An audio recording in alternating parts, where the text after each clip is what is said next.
And Washington has knocked off the last unbeaten in the NFL 23-17 to stay tied with the Giants for first place in the NFC East.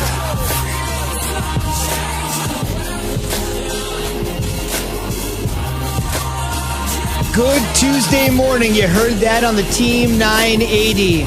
And I want to give credit to one member of our team, Keyshawn J. Will and Zubin, presented by Progressive Insurance. Actually, it's not you. Huh? Normally, Key gets the pat on the back, but J. Will this morning, not only does he get the pat on the back, he gets the victory lap, because what did he tell us yesterday? Watch out for the Washington football team to spring the upset. They do it. The floor is yours. Great call, man. No, hold Great on. call. I'm going to hate for a minute, though. You had your moment yesterday with Kyler Murray. Look, you got me to call him little and cute. You didn't call the game. You just said, watch out. See that? No, I know I'm messing with you.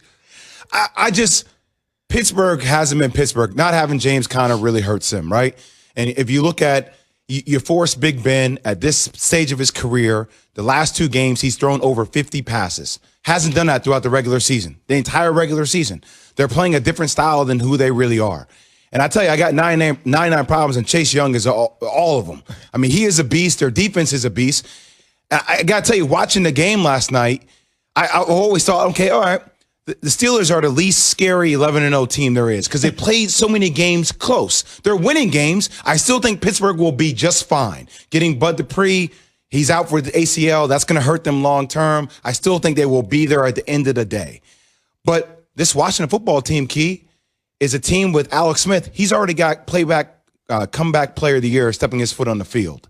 For him to get through what he's gotten through this year, to play the way he played last night, for their defense to answer the bell the way they did last night, this is a team that will contend for the NFC East along with the New York Giants. They will contend for the NFC East, which is interesting, right? Considering that the beginning of the season, there was so much conversation around Dwayne Haskins being the quarterback of the team and Ron Rivera switching from him and going to Kyle Allen, and then switching from Kyle Allen after he got hurt, passing over Dwayne Haskins, going for a guy that hadn't played football in 2.5 years in Alex Smith. One of the things that I would say, Washington, this is the first game for a Washington football team, and I want to say the other name so bad because it just rolls off my tongue after so many years, that the Washington football team this is the first win against a team with a winning record this season. So it goes to show you where they've been, where they've come from, and how well they're playing. This is a defensive-oriented team led by Jack Del Rio,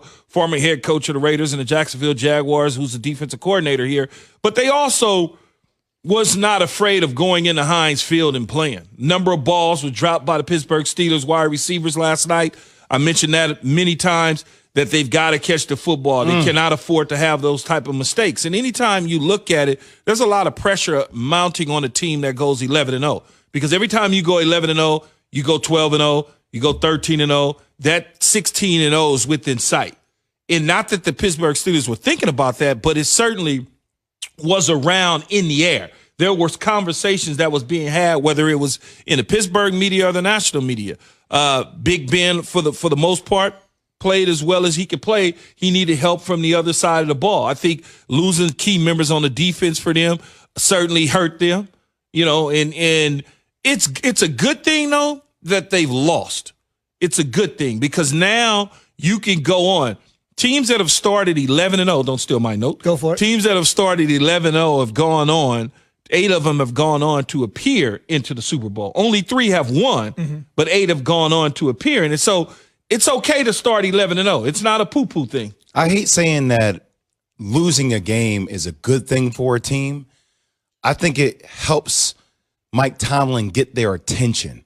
I think it's easy to become distracted and lose your sense of urgency each single week.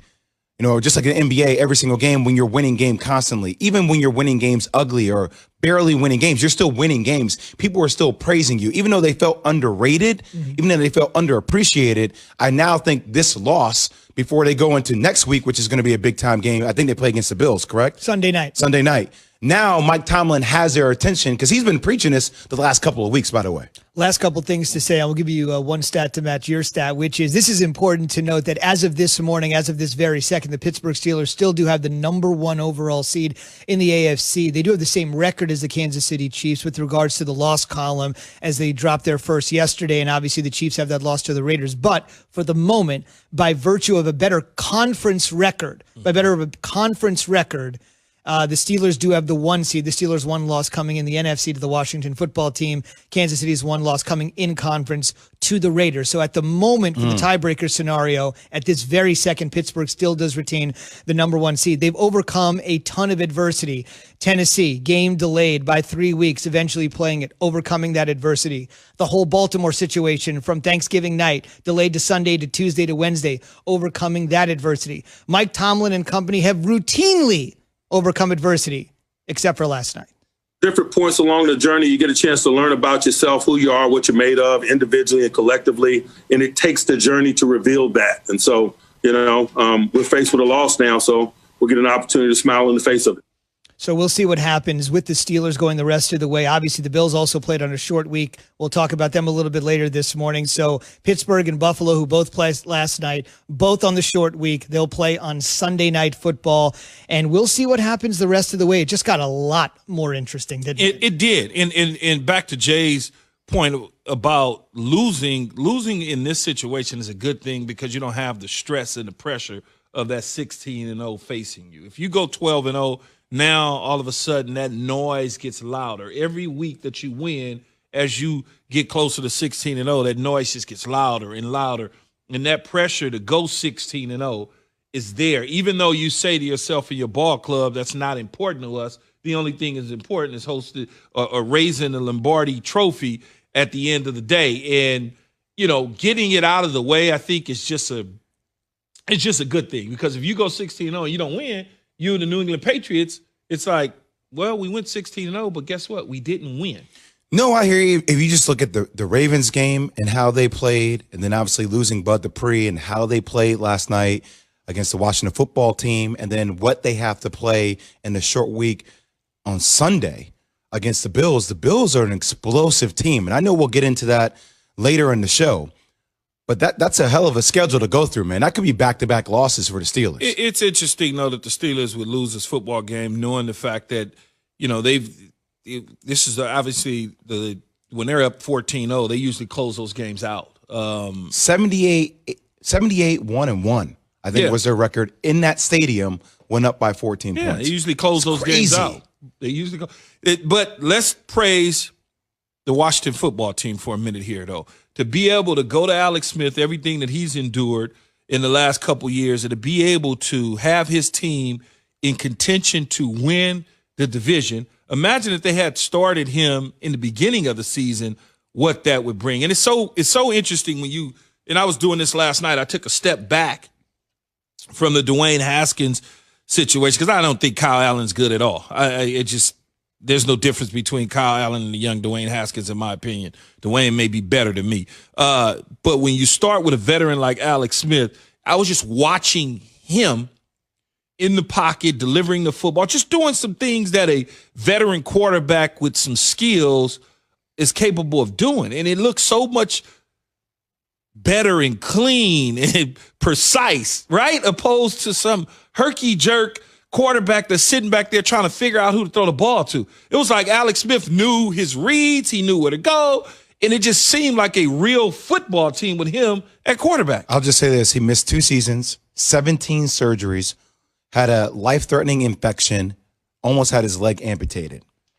He's comeback player of the year, man. It's hands down. That's over. No doubt about it. And you could make an argument, although a weak one, that the runner-up could have been the other quarterback on the field last night, yes. right? Going 1-2. And to Key's point, if Kyle Allen didn't play for Ron Rivera in Carolina, there's probably no way Kyle Allen's even on the Washington football team roster. There's comfort and familiarity when you're a first-year head coach like Ron Rivera, and Kyle Allen did start hot for him and the Panthers. But at this particular point, you're right. They're going to ride this thing with Alex Smith, and it might be the best thing for Dwayne Haskins, the ultimate preparer, Alex Smith, for a young kid like Haskins to watch him and grow and learn could be a good long-term play for Washington. Be a part of the Keyshawn, J. Will, and Zubin Nation on the Dr. Pepper Twitter feed this morning. We're asking you, who's the NFL MVP right now? Before you say this is easy, you got to take a look at Aaron Rodgers' numbers, okay? Aaron Rodgers or Mahomes. ESPN Nation presented by Dr. Pepper. It's official. College football's back. So is your favorite Dr. Pepper-loving college football town, Fansville. Head to a store near you to treat your inner college football fan to an ice-cold 20-ounce Dr. Pepper